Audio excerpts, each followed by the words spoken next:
Welcome, friends of the Greasy Shop Rag. Today we're going to take a look at a Husqvarna 455 Rancher chainsaw. The customer complaint is that he doesn't think it's oiling the bar.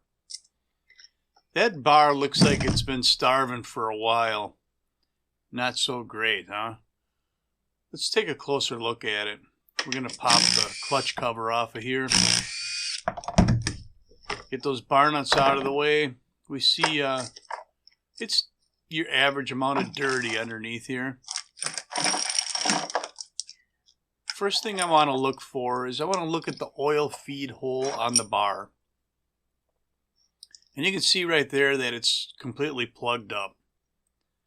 So if the entire oiling system of the chainsaw is working properly, it still can't get oil to that bar rail. Because it's plugged up with probably wood fines.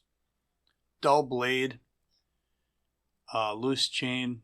These things can contribute to that hole getting plugged up. So what I want to do now is just confirm that there's bar oil in the tank, and then we're going to start this thing up and see if the saw is actually pumping oil or not. We'll find out if it's a good runner too.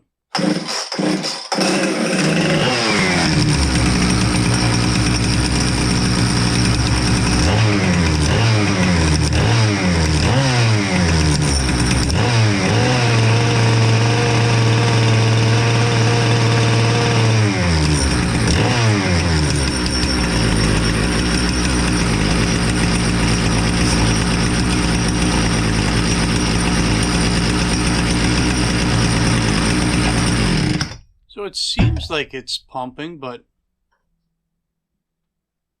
smells like gas. I don't think it's bar oil. I just glanced in the tank. Oh, he's going to go in for a second sniff. Watch this. You kidding me? Yeah, paid the price. It looks like they put gasoline or premix in the oil tank. Saw runs pretty good, so I don't think they put the bar oil in the fuel tank, but we'll check that out later. You know, I have seen That's gas. all kinds of things in oil tanks. I've seen the two-stroke mixed oil in the oil tank. Schmutz. There's schmutz in this oil tank. It's just full of debris. There's also some spare parts in here from the last oil cap that he had. So we're going to have to flush this tank out before we go any further with testing this and seeing if that pump works or not. So we're going to take a funnel, dump that oily gas mess out into the tanks for another flushing. You can see how much debris was in there the first time. And we're just going to swish it around and dump it out. Try and get the bulk of that mess out of there. I think we got a lot of it. We're going to do this cycle one more time. Not going to dump it completely because I don't want all that junk from the jar in the funnel, I guess. So I made a big mess right there and I got it all over me. That's no good. I'm wondering how many of you guys that might work in the shop and in the showroom, how do you deal with this situation, you know?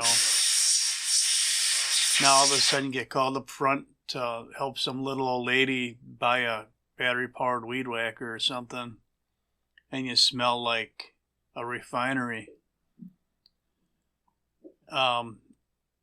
You know, I keep some body spray in the toolbox. If it's really bad, I'll just, you know, hose myself down. And I guess it's better to smell pretty than it is to smell ugly. So that's what I do. Keep a spare change of clothes in case I really get doused in it. So we're getting the final schmutz out of this tank, spraying some carb clean or brake clean or something in here. You know, it can be hard to get that stuff to come out over that last lip at the edge of the cap. But we got it looking pretty clean in there. I don't want to just thread the cap on there if it's got schmutz on it, so we had to make sure that that was clean. And we're going to put some winter grade oil in here. It's a little thinner. And this stuff is dyed red, so we'll be able to immediately tell if our fresh oil is coming through the pump right away.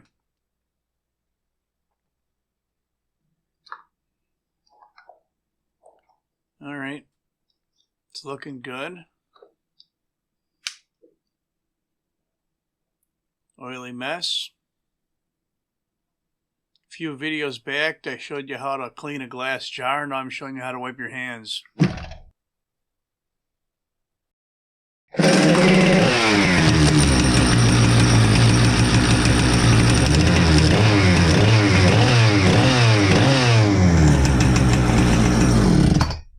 Well, you can see that a higher viscosity fluid like oil, as opposed to gasoline, the pump will handle that better and actually push it.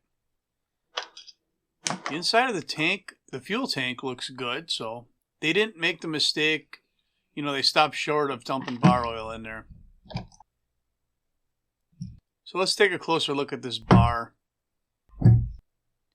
First, we're going to wipe as much of that debris off of there as we can, and then I like to take a razor blade and clean this face. We're also going to have to clean these oil feed holes in the bar.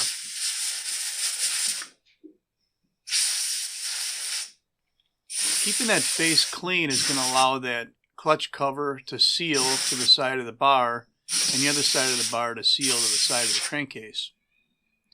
If you got a bunch of buildup and debris there, you might end up with an air gap where the oil just pumps out of the side of the crankcase and drips through that air gap and never actually makes it to the bar.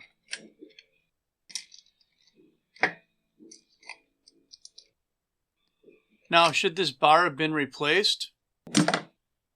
I mean, he's going to get a little bit of service out of this thing. This is not a pro that's going out and cutting wood. This is a homeowner that's just reacting to some storm damage. So I guess cost is a concern on this one. So we're going to get this thing all barred and chained up.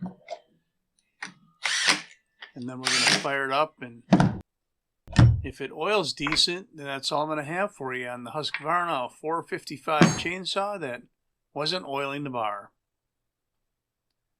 Thanks for watching. Later.